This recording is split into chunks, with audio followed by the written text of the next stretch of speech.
Well, good afternoon, everybody. My name is Ben Gates. I direct campus ministry here at Purdue Fort Wayne and also down the street at Indiana Institute of Technology. And you've tuned into what we call the Campus Ministry Business Forum Luncheon. And it's a treat for us to have you watch what is about to happen. This is a program that we do monthly here on the campus of Purdue Fort Wayne, where we invite a local entrepreneur or CEO or executive director of some business, either in the for-profit or not-for-profit world, to come and have lunch with students and faculty here on campus and talk about success in the marketplace, what the ingredients for that are, the role of character, integrity, and wherever the conversation leads us during that time. This is February 2019, and we are absolutely thrilled to have Anna Bogdan with us. She's the executive director of the not-for-profit division of HearCare Audiology. It's called Give Hear. Did I say that correctly? Correct. Yes. And we're delighted to have Anna, not only for that reason, but that she has vast experience, not only in the not-for-profit, but for-profit world as well, and has a real heart for mission as well, both locally and internationally, and cares deeply not only about the world of hearing, but also the world of adoption. So I think that we'll probably hear some of that as she shares with us. But the format is I'm going to turn it over to her, and she's going to share with the students whatever's on her mind and heart to share for about 10 minutes. And then hopefully they're going to have loads of questions to ask her, and we'll have an enjoyable time of an hour here learning about, as I said, what makes for great success in the world of business, not-for-profit or profit, wherever the conversation leads. So without any further ado, let me just turn it over to Anna. Thank you for being with us. Thank you. I appreciate the invite. Again, my name is Anna Bogdan. I'm the executive director for Give Hear. We are a 7-year-old nonprofit located here in Fort Wayne, Indiana, and our organization exists because we help people who are deaf and hard of hearing and can't afford the resources that they need in order to get the support that will help them to communicate with their families, their friends, in their workplace, and their schools. So we've got a really big job because we're one of the only nonprofit audiology clinics in this area, but also one of the only in the U.S. So our model is very unique. We were founded by an audiologist and her husband 7 years ago who are in private practice today in this area. And their desire was to reach and help the people that they couldn't reach through their private practice. They went to a Global Leadership Summit convention many, many years ago and heard basically the model of doing business as a mission. What can your business do to do mission in your community? And so that's kind of what triggered their heart. They went on an international hearing mission trip and said, if we can do this here, why can't we do this at home? So that's how we got started. They hired me 5 years ago, and before then I have a very eclectic background. I started working when I was 14 years old. I lived out in the rural area of Bass Road when there was a dairy and there was no Jefferson Point, and our neighbors had dogs and I was bored. So I went across the street and asked them if I could play with their dogs, and they let me come into their little home office and stamp their envelopes and make copies of little 3.5 discs in their computer. And that organization is known today as Sweetwater Sound. So I started for them when they were in the basement of a home. And so, as you know, that organization grew. I ended up working for them when I was 16 years old then.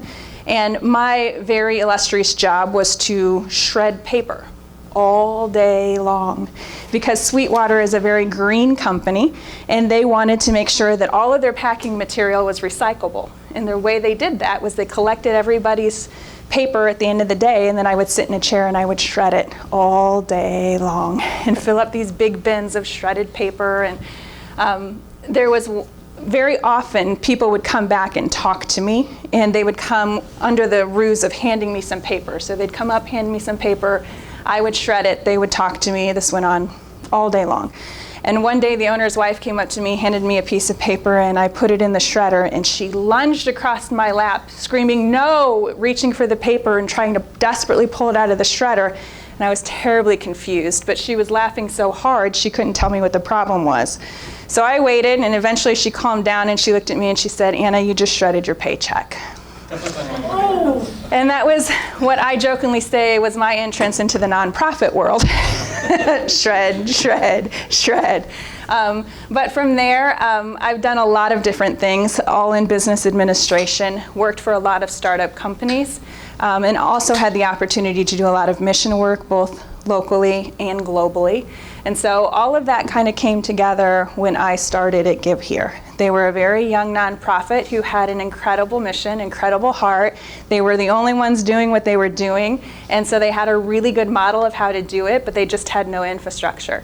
So my job over the last 5 years had been to come in and put those policies and procedures in place, make sure that everybody was doing the job they needed to do to reach as many people as we could possibly reach. And the business has grown dramatically in 5 years. We have a satellite office in Sarasota that just graduated and moved to another partner because of the growth of their organization. We have a satellite in Toledo, Ohio, and we've done numerous hearing mission trips that I've been a part of since I started there back in 2013. So it's been a really very cool experience. It's been a wild ride. It was really one of my first big leadership positions. There was myself as a full-time executive director, and there was one other lady that worked in the office and an audiologist that volunteered their time, and that was my staff 5 years ago. And just this, it'll be a year ago this February, so February 2018, we moved the practice into our own space for the very first time in downtown Fort Wayne. And we have the potential of opening up our clinic now to 5 days a week. I have a staff of 7, and as I said, multiple satellites then. And on top of that, because we're one of the very few practices in a nonprofit realm that does audiology, we have a lot of partners around the US that call and ask, how do you do this? What do you do about this? How did you handle that? How does a patient qualify? How do you charge them? Who do you call when you need this? So we've been a real great resource for people who've caught the vision for what we're trying to do. So it's been an interesting experience kind of growing up from that, the very first day when I'm licking stamps at Sweetwater to then shredding my paycheck there to doing accounts payable, accounts receivable, inventory, payroll, anything you can imagine, just that whole administration experience to land somewhere where I was uniquely gifted with the skills to not only help them grow that nonprofit, but also to engage in the missional aspect of what they're doing by going overseas. I was the missions director for a local church for quite a number of years, had experience leading teams to different venues. And so when I decided to go ahead and apply for this position, I remember sitting on a red couch doing my second interview. I had 4 interviews, doing my second interview with the audiologist. And they basically just asked me, why do you want this job?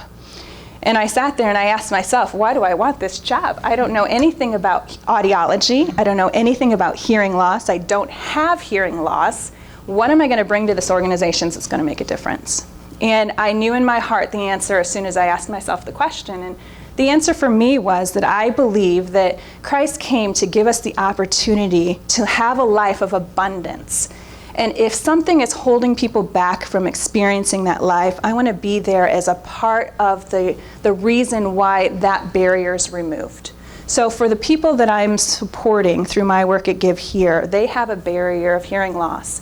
It's disconnecting them from life. And for a lot of people, it makes them feel like they don't have opportunities that everybody else has. They don't get the jobs that they want. They struggle hard to get the grades that they really could get if they could just make that connection through hearing.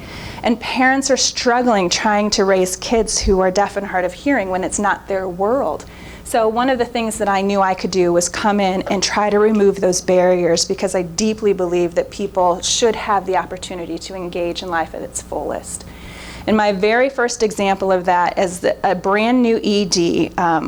I came in, again, not knowing much about this leadership level, and I decided I was going to do some quintessential ED thing. And so I asked my one employee who I had, do we have any patients that have been waiting for a little while to get a hearing aid? Now, traditionally, nowadays, it doesn't happen that patients are waiting, but back then, I didn't know how really the system worked. I'm like, do you have people just waiting and hanging out? And she told me, yeah, there's 2 guys who have been waiting over a year to get their hearing aid. And I said, well, explain to me, why is it taking so long? So in our organization, the model is and still, it was and still is, that a patient needs to do, they have to do an X amount of volunteer service hours to be a part of this program and receive a hearing aid from us, as well as pay for a portion of their hearing aid costs. So what we're doing is we're not giving them what they need, we're providing an opportunity for them to provide for themselves. So they'll pay a portion of their costs, they'll do a set amount of volunteer hours, and then they'll be fit with that hearing aid. Well, this gentleman had done all of his volunteer hours and then some, but could not come up with the money even to put half down on the hearing aid. The bills kept coming in, the medicines kept going up, and everything was just working against him. So I said, okay, well, I'll call this guy, and I'll just introduce myself as the new executive director, and I don't know what I'm going to say from there, but I'm just going to do this quintessential ED thing. So I called the guy on the phone. His name was Bill. I said, Bill, my name's Anna. I'm the new ED over at what was then known as HearCare Connection. I just wanted to call and let you know that we haven't forgotten about you, that we're here for you, and we're really excited for the day when you're ready to come in and get fit with your hearing aid. Let us know if there's anything that we can do for you. Well, Bill starts crying on the phone. And what I didn't know is Bill cries all the time. But Bill started crying on the phone, and I thought, oh man, I really stepped in it this time. And after he calmed down a little bit, he said, I just want you to know how meaningful it was that you called today just to tell me that somebody remembered me. And I thought, oh, that's so precious, and I hung up the phone. 3 hours later, I'm in a carpool line picking up my daughter from school, and I have my brand new company cell phone, and somebody's calling me. Nobody has my number, but somebody's calling me. So I pick it up, and there's a guy on the phone, and he said, did you just talk to a Bill a few hours ago? And I'm like, holy smokes, what's going on? This is turning into quite a bigger ordeal than I meant for it to be. And I said, yes, I did. And he said, well, you don't know me, but my name is, I'll just call him Jeff. My name is Jeff, and Bill volunteers at the same food bank that I volunteer at. He's got lots of friends down at that food bank. And he called me today to let me know how important it was that you gave him that phone call and how meaningful it was to him. Bill was crying, and I'm like, yeah, I know, Bill cries all the time. And he said, we don't want you to tell Bill this, but I called all of his friends at the food bank, and we're going to pay for everything that he needs so he can get his hearing aid. He said, but don't let him know it was us. So I hung up the phone, and I was still in the carpool line, and I sat there and I thought, this is the biggest lesson I can learn as an executive director of a nonprofit. What's happening today has nothing to do with me.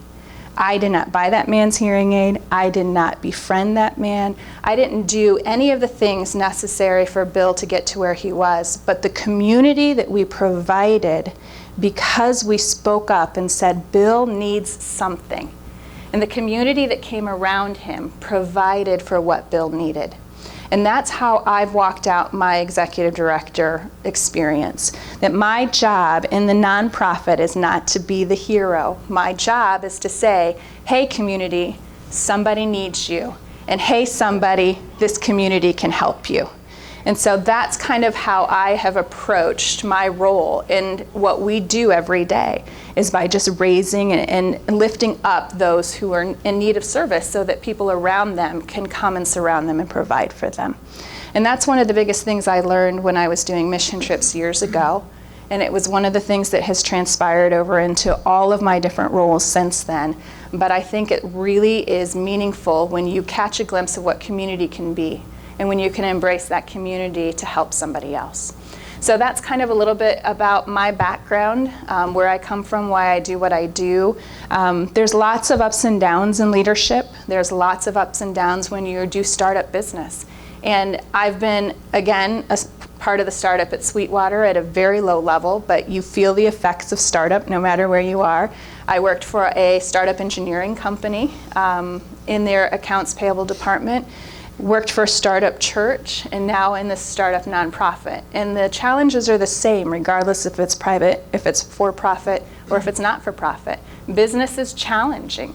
And so one of the things that business leaders need to do is really know, why are you in this, and what is your area that you do better than anybody else? And then do that. And working from there is, I think, what has brought us a lot of success.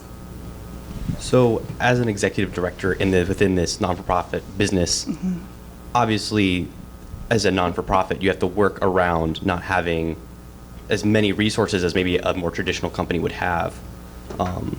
what sort of challenges does that bring around, not just within the basics of moving money around, but what challenges does that bring sort of knowing that if something goes wrong, if a building burns down, if something, big like that happens, that you're on sort of less stable footing? Does that bring more uncertainty into the daily life of the business? It's difficult. It's difficult for a nonprofit because, again, those resources aren't coming from the things that you're selling, because you're really providing a service for people that can't afford it. So your resources are coming from other places. As a startup, it's even more difficult too, because you just don't have your footing. Like, you don't have a building, you don't have this equipment that you need, or you're taking out the loans to get it. And so you're waiting for that return on the investment to come back to you so that you can be more stable. The challenges really are just, the growth challenges are tough because it's always about the money and the need. Here's the need, here's what I need to do in order to do it, but I need this money to do it. So how do I get this money so that I can get to this need? And it's difficult because you have to constantly step out on faith. You constantly have to say, this is a calculated risk, and this is going to be what I think this return is. And so I think that right now this is the best move that we can make in this direction. And sometimes it's not about making the right decision. Sometimes it's about making the best decision. And you're going to make mistakes, but at the same time, that calculated risk is where your growth comes in. So when we moved our first year, we came in and negative on our profit and loss statement because we made a calculated risk to take on a debt that we just needed to fundraise for. We just didn't have it sitting there. So when you look at across the last 5 years of all of our finances, you'll see, we went down in 2014. That's because we made the move. Then we went significantly up in 2015. That's because we made the move. So the return on the investment takes time, and that's, I think, would be true across all types of business. And I think another thing too is when you're in a nonprofit environment, a lot of what you have to do is build relationships. I have to tell my story constantly. One of the best things that I learned working at Sweetwater, 3 things that I learned from Chuck. Number 1 was customer service is the key. If you can do customer service really, really well, you're already winning. The second thing that I learned from him is that no was never an option. It didn't matter. If he wanted the building moved from one location to the next on the next day, you figured out how to get it done. But the third thing that I learned is you never stop telling your story. And if you walked into Sweetwater today, Chuck would tell you the same story that he was telling years ago. And for a nonprofit, it's insanely important to never stop telling your story. This is who we are. This is why we're here. This is how we connect. And this is the difference that we're making. And this is why we need you. And so when you talk about how do you manage and adjust to all of those different factors, you're constantly, as an executive director, thinking in your head, who in my relationship realm is going to care about this? If I'm going to open up a whole new, like for us, we have several different programs. If I'm going to open up this hospice program, who in my world is going to connect to this now, and who do I go talk to about that? Who do I get excited about this vision and this opportunity? So for us, it's, you're battling the growth and the everyday working of the business in general, and then you're trying to figure out at a fundraising level, who's going to care? And how do we tell the story so that it's meaningful for them? So I think a lot of the pressure comes from you stand in front of a board of directors and you say, this is the right thing for the business, and they say, go do it, and then you got to go do it. And that's the hard part. You've got to know when you're taking the right risks. You've got to know who you're going to get to help support you, and then you have to do the work to get it done. Mm-hmm. I'm trying to get an idea about how many people you serve. Yes. I don't know exactly how to word it, but can you give me an idea about how many people you serve, like in a given month? Absolutely. Or anything? Yep. So let me give you some high-level numbers. So we deal with those who are hard of hearing that actually are experiencing constraints due to finances. So we look at not only the hard of hearing population, but the population who have maybe don't have the financial means. So when you look at those 2 factors, there's over 10,000 individuals in Allen County alone that could potentially need our services. So that's a huge number for us to say we're important, we're needed, and we can make a difference here. When you get to the practical of what we do every day, we have clinic right now 4 days a week. We see about, I think, 1,800 appointments every year right now. That's just within our clinic alone. So those are patients that are coming in for a hearing aid test. They're getting fit with the hearing aid. They have a problem with their hearing aid and they need help with a repair. We have newborn babies that come in for hearing tests. We have veterans that come in for their hearing tests that are referred from the VA. We have a bunch of different types of services that we provide in the clinic environment.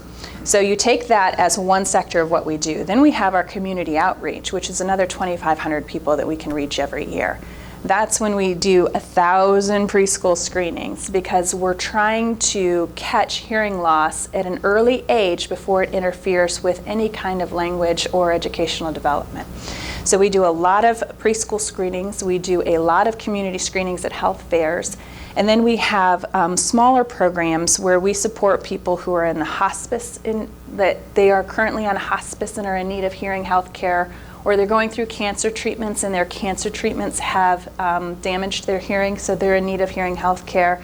And then we do outside clinics. So when you add it all together, we touch about 4,000 to 5,000 people every year just through our small organization doing just really one thing, which is hearing health care. And again, I think it's important to note that our success is really because we're very unique. No one else is doing this. If you go to Matthew 25, if you go to Neighborhood Health Clinic, they don't have a hearing doctor or an audiologist on staff. If you go to Matthew 25 and get a hearing test done, it's us. We're walking through that door and we're doing that for you. So what we do is very unique. The need is very great, and the biggest problem we have right now is people don't know who we are and they don't know what we do, and so they don't come for service. That's our biggest challenge in our growth.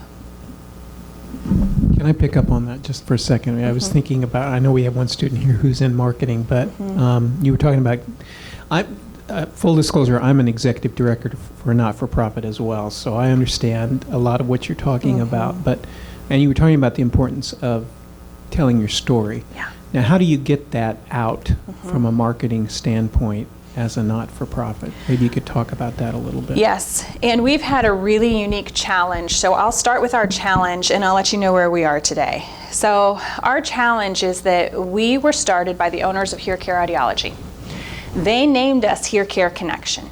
And it was great because it gave us a little bit of clout in the community that we were kind of attached to this other private practice. When we grew, it was not helpful because nobody knew the difference between the two of us. Our patients were going to the wrong building. Our checks were going to the wrong place. People didn't understand who we were. So fortunately or unfortunately, I've had the experience of leading the organization through a total rebrand. So we ended up developing and adopting a DBA, a doing business as handle of Give Here, H-E-A-R, at the end of 2017, beginning of 2018. And so that kind of launched our whole new, let's get everybody on board, let them get to know us agenda. So our marketing today is really just about letting people know, we want them to recognize the name Give Here, and we want them to understand what we do.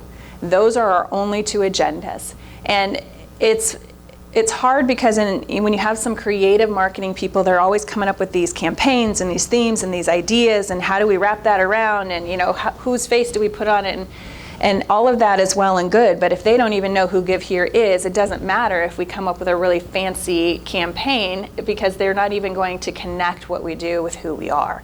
So our goal and our focus for this year, and probably for the next 3 years, is to bring awareness to our name and to what we do. One of the biggest obstacles on our patient side is that we provide services based on what is called the federal poverty level scale.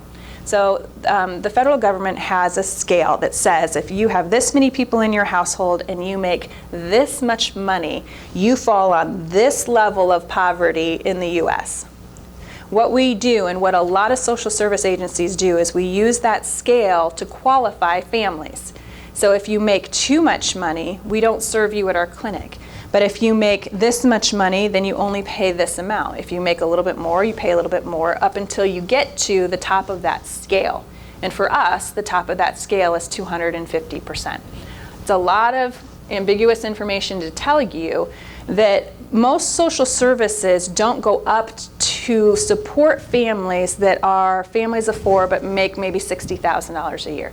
They're not going to qualify for food stamps or other social services. So those working families who have hearing needs don't know that they can qualify for us because they don't tap into social services. So another huge part of our marketing is how do we reach that other percentage of people that normally wouldn't qualify for any services, don't know about us, but still have that need. So when you're looking at paying $3,000 to $6,000 for a set of hearing aids, and you've got 2 kids in school, and both of you are working, and you're just trying to make ends meet, it's a lot. And if we can come in and help provide so that you don't have to pay the $3,000 to $6,000, that you're paying significantly less than that, then we want families to take advantage of that. So our struggle comes in name recognition and in them understanding you can take a hold of this service for you and your family. And we've done all of the traditional things, but when you're a really small nonprofit and you don't have a lot of money, you don't get to do those things for any length of time. In marketing, you need time.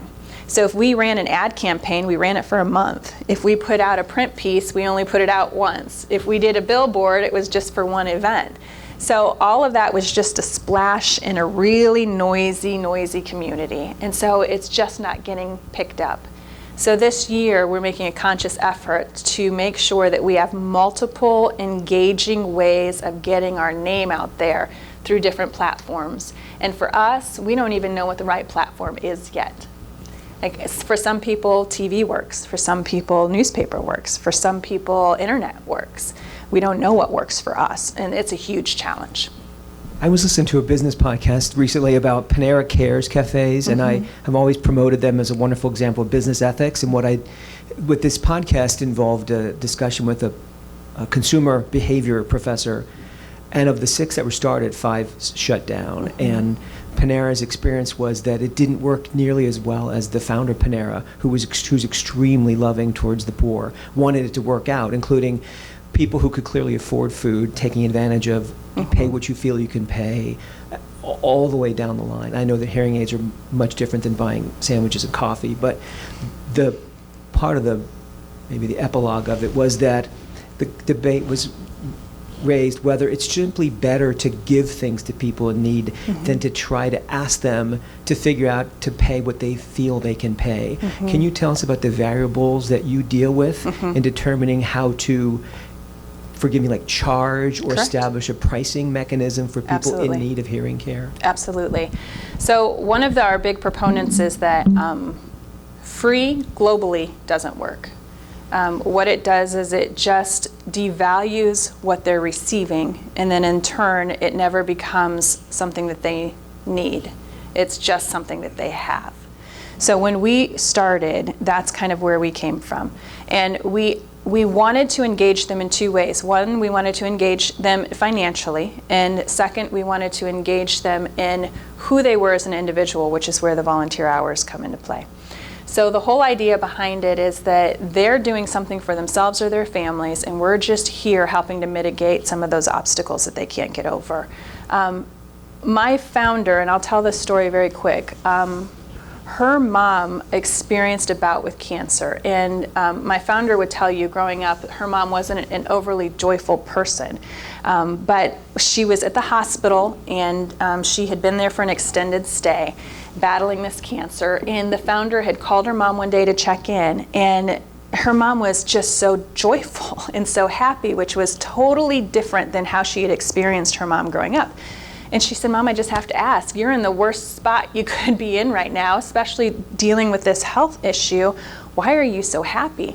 And she said, "Nora," that's my founder's name, she said, "Nora, you won't believe how well they treat me here. They make me feel like I'm wanted. They make me feel like I'm worth something. And it has done so much for me beyond the care that they could give." So when you put these 2 ideas together, that globally free doesn't work and that people should be treated with dignity, you come up with that crux of then how do you charge? How do you look at somebody in the eye and say, we're not going to give this to you, you're going to have to pay me for it? And so what we've done is we've come up with what we have as the sliding fee scale. And I'll tell you, a hearing aid at a private practice that we would put on kind of like a tier level 1 is $1,500 in a private practice.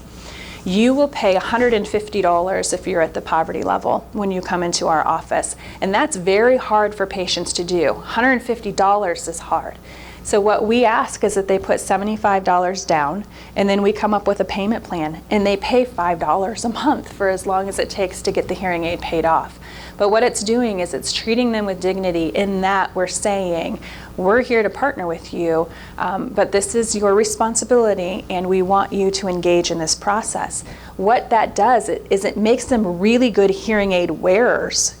You know how many stories I hear every day of so-and-so's mom or grandma or grandpa who have hearing aids, and where are they? They're in their drawers. Why? Because they're of no value to them. So we're instilling the value by putting a cost on it. That cost doesn't pay for just the hearing aid. It pays for the exceptional care that they're getting from the qualified audiologists that are in our office. It's paying for them to be able to call us on the phone, to walk in and get something repaired quickly. What they're paying for is the services that's going to come, just like you would pay if you were paying private practice pricing. The other half of the equation is we really feel that everybody has something of value to give to somebody else. So we require them to give back in volunteer service hours. So if they're only paying $150 for the hearing aid, they're going to do 32 hours of community service.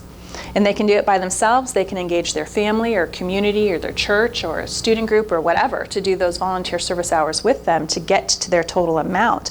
But we're telling them, you turn around and give to somebody else because somebody else is giving to you.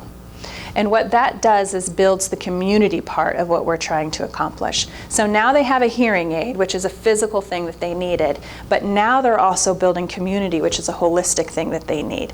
Hearing loss isolates people. How many times have you seen somebody, an older person usually, in the corner falling asleep because they can't hear and they can't engage in the conversation?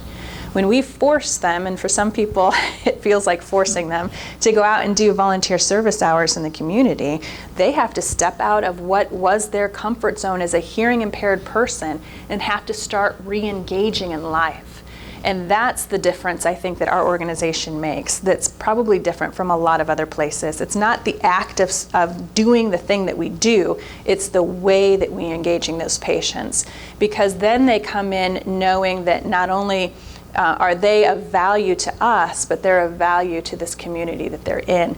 And a lot of these patients walk through the door with so many other needs than what we'll ever be able to address.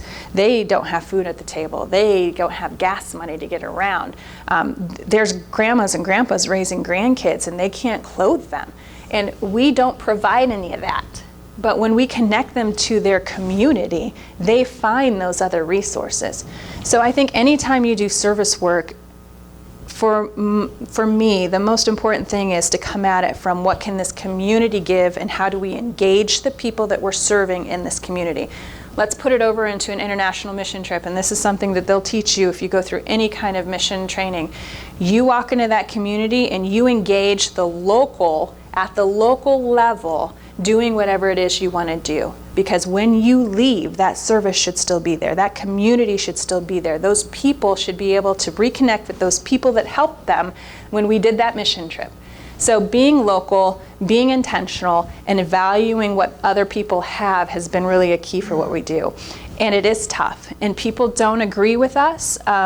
We have patients that don't agree with us. They don't want to do our program, and so we just gently tell them you have every right to make that choice. It's okay if you don't want to do this program, but these are the rules for this program. So if you want to do this, this is the way you have to do it. We have people who across the U.S. call and want to know, how do we put together a nonprofit audiology clinic? And when we tell them this, they're like, well, we don't want to do that. Well, that's your choice. You can go ahead and do it however you feel you need to do it in your community. This is what works for us, and this is why. So yes, you have supporters and you have non-supporters. And I think a lot of the times, if you don't come from a missional heart or a missional background, it sounds like a transaction. When you look at it from a missional heart and a missional background, it is discipling people to get them to the next level of wherever you can. And discipling takes two. it takes this person who's leading and this person that's following. So we are engaging these people in our business to take another level step up. And this is how we do it. I don't know if that answers it. Okay. Can I ask a follow-up question? Absolutely. Lauren? I'm sorry to use the word compete, but who are you competing with for fundraising purposes? Is it food banks? Is it Samaritan's Purse type of larger donors? So who do you see? But we're in That's a business a very setting good and a question. competitive standpoint for whose dollars you're hoping that someone might feel moved to give to you. They Yep. otherwise would give to somewhere else. That's a very good question. We're competing with generations of giving. You're competing with people who always gave to XYZ. Growing up, my parents always gave to the Rescue Mission. We always gave to the Heart Association. We always gave to March of Dimes. Well, we're 7 years old. Nobody's always given to us. So we have to go in and tell a compelling story as to why it's important for them to engage at this. We're competing with donors who don't have hearing loss.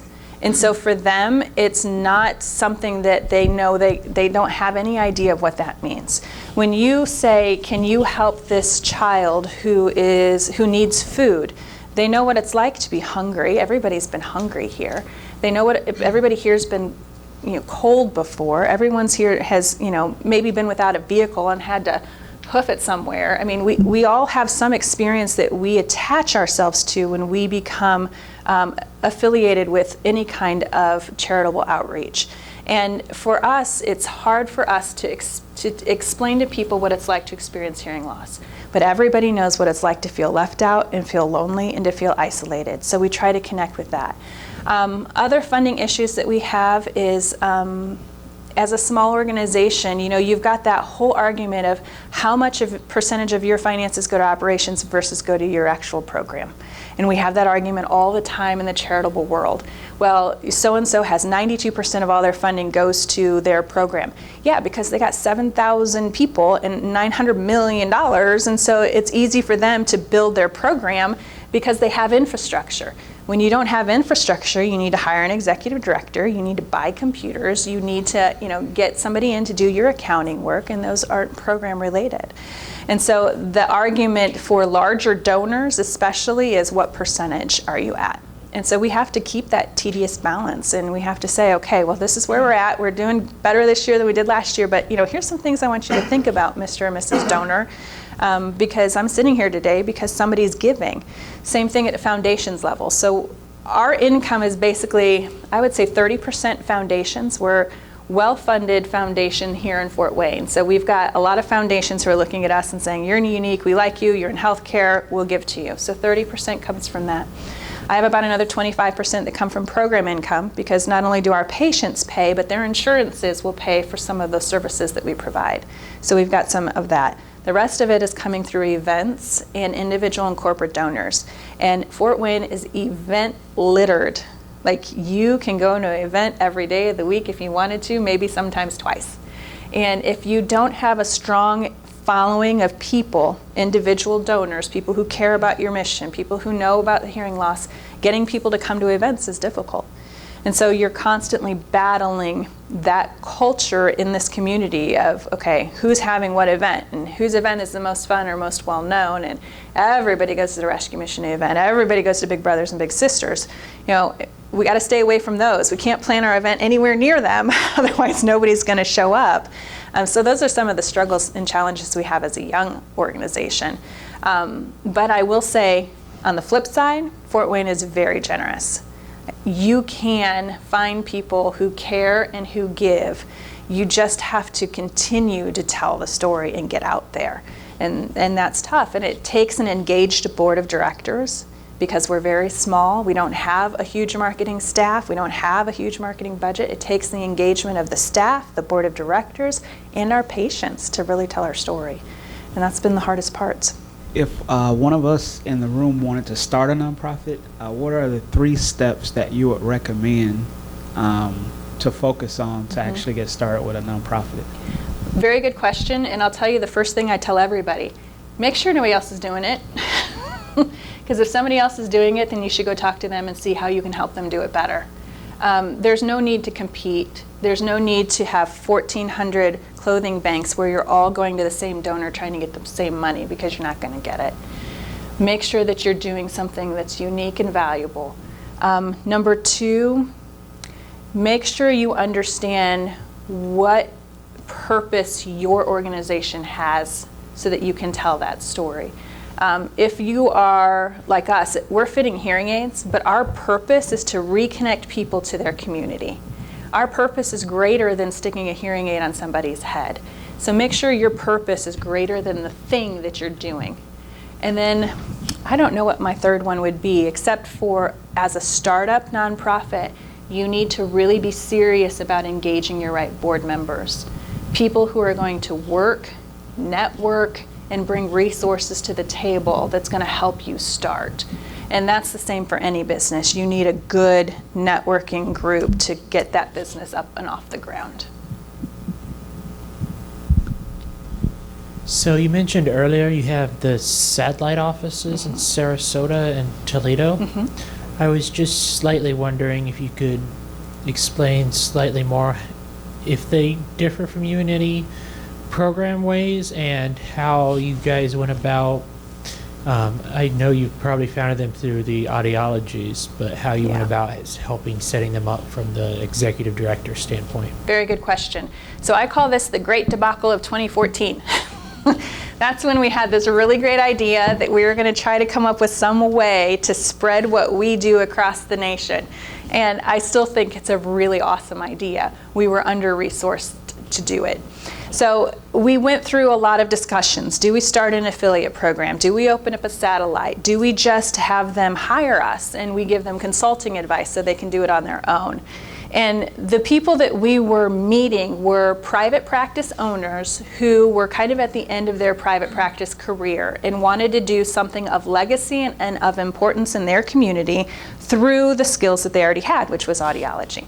So they came to us wanting to do this, but they didn't want to undertake a nonprofit because that was scary. They didn't want to have the hassle of trying to fund an affiliate type of structure right away because they didn't know how they were going to get the money in the first place. So what we landed on was kind of a satellite model. So for the satellite model, it is us opening up business in another state. So I filed to open up HearCare Connection in Toledo and HearCare Connection in Sarasota. So then as an executive director, my job is to make sure that I run the businesses in those areas and make sure that all of my I's are dotted and my T's are crossed for all of the different, the legal things that have to happen over there. Then because they were us, they were under the direction of our board of directors in Fort Wayne, Indiana. So all of the decisions that we were making affected them. The same program guidelines were their program guidelines. The same kinds of paperwork requirements were their paperwork requirements. So it was very laborious. I think that in hindsight, we have a different model that we tried out that I think would have worked a little bit better, where it was more of we were the supporting or umbrella nonprofit for a project that they wanted to do in their community. I think if they wanted to kind of test the waters, we could have done it not as intensively as we did by opening up business and trying to run the whole thing from states and states away. I think we could have done a different model, a smaller scaled model. But at the time, we were only at that point 4 years old. We didn't even know what we were doing. And then we were trying to do it in a different state. And so we made a lot of bumps and bruises along the way, and we've learned a ton because of it. And so I don't negate the experience, and I do still feel that the idea and the concept behind it is important and is valuable, but I don't think we had the right vehicle. If we were older, 10 or 15 years older, and we had a better infrastructure locally, and we were doing better locally in marketing and fundraising and all the things it takes to run a nonprofit, then I'd say, yeah, go ahead and reserve those resources and try that satellite model, because I do feel like it would really work. Habitat for Humanity is kind of one of the examples that we looked at when we were trying to figure this out. Do It Best. They have a cooperative model. So those are some of the things that we looked at when we tried to decide how we wanted to approach this. Long term, it was too much manpower at the Fort Wayne level to do the satellites. And so that's why we're starting to transition out of that. We still haven't grown to the point where we have enough manpower to open up more satellites. And just to follow up then, so you do most of your time now for people who ask about the expansion in their own areas is more just consult for them, or do you foresee yourself in the future, maybe 5 years down the road, going on an expansion like 2014 again? The debacle of 2014. Maybe we can name it something different. But yes and no. Because we're one of the first, we've experienced a lot. We know what works and what doesn't work. There are probably 7 other nonprofit audiology clinics now in the U.S. Most of them have worked with us to get started. I think that as it grows, as this community grows, I think that we're going to find that other people have great ideas too. And other people have different ways of doing things that actually may be easier or maybe even work better in a community. So right now our focus is how do we keep everybody united enough to share their information, their policies, their procedures, so that we can all take advantage of where people have been. One of my examples for that is way back in the day, I worked for an organization that brought kids from Ukraine to Fort Wayne in Indianapolis as a hosting trip. So they were Ukrainian orphans. They were coming to stay with families, and my job was to entertain them and make sure that the families had something to do with the kids for the 2 or 3 weeks that they were here. We did that camp multiple times, and eventually families were going over adopting these children, and then they were coming home and they were becoming part of the fabric of Fort Wayne. Well, we had a lot of these first round and second round families that had been through a ton to get to where they are, get to bring these kids home. And so I thought, why don't we put a group together where you guys can turn around and help the next person who's coming up and trying to do the same thing that you are. That's what I see for this organization is how do we get everybody to a point where they can start and turn around and help the next person that's coming up. I don't know how that structure is going to look because our number one priority right now is to grow our local organization. Our mission is to reach Northeast Indiana. And we have a clinic here in Fort Wayne, and we go and we do other things in different communities, but we are not spread out as far as we could be. So I think if I were to speak for our board, I think the thing that they would say is we want to concentrate, number one, on growth and awareness for here locally. Then we want to focus on what Northeast Indiana could be for this organization. After that, then they would be willing to consider something at a national level. So it's down the road. So in your growth, is there anything that us in the room can do to assist you in marketing, or something that you would ask us to do to help get that word out about you all? Absolutely. Some of the things that we need help with are super simple. We just need people to help us get the word out. Sometimes it requires us volunteering somewhere at an event and standing at a table and talking about us. Sometimes it involves getting people to help us get known on social media. Just like our stuff, share our stuff, help tell our story. We've even had volunteers come in and sit down with the patients and listen to their story and then regurgitate that in a way that we can use it for marketing.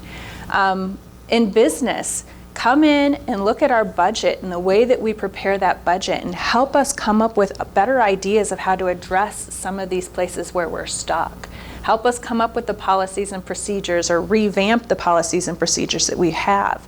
As a young organization, you just do things as fast as you can and you hope you get it all right just so you can get it into place. And then at some point you have to go back and you have to reread all that stuff and say, does this even make any sense anymore?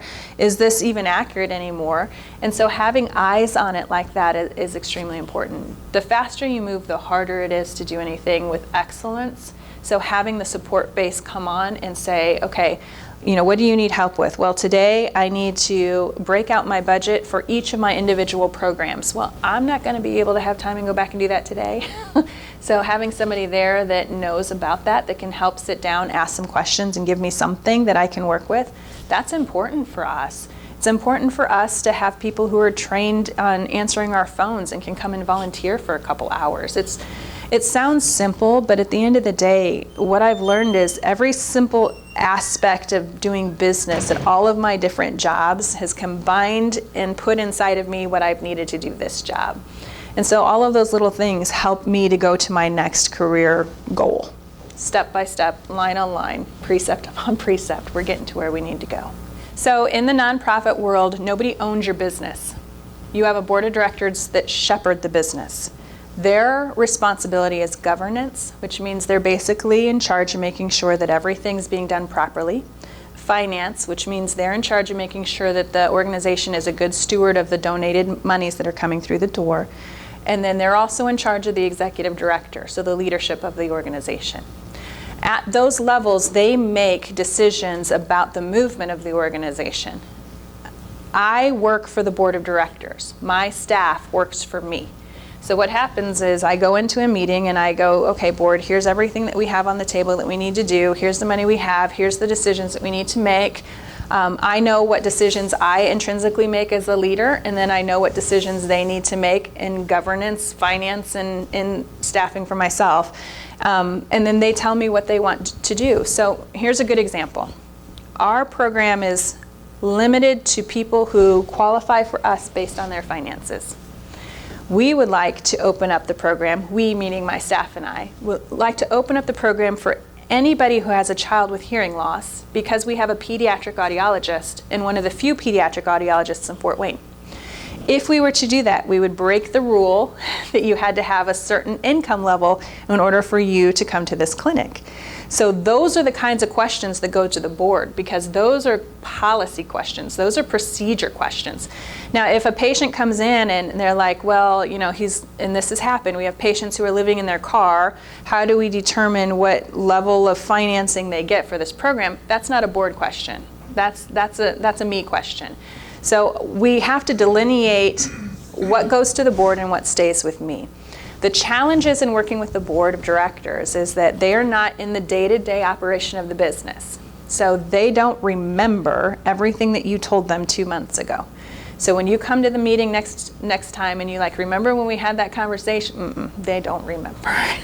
They need to be fed the information frequently in order for them to be able to make some really good decisions. So it took us probably 6 months to come to a decision on this pediatric portion of the question, because they had to constantly be fed information over the course of the months that we had these board meetings, because they just weren't in the business every day. So it's a challenge. It's a challenge for them. They're responsible, and if anything would happen, like if we get sued for anything, it would be against the board of directors, because they're looked at as the people who are running that business. So they are insanely responsible for every decision that we make. So their trust in me is really important. They need to know that I know what I'm doing, that I know where we have issues, that I'm watching that money, that I'm watching those policies and procedures, and I'm making sure all of our I's are dotted and our T's are crossed.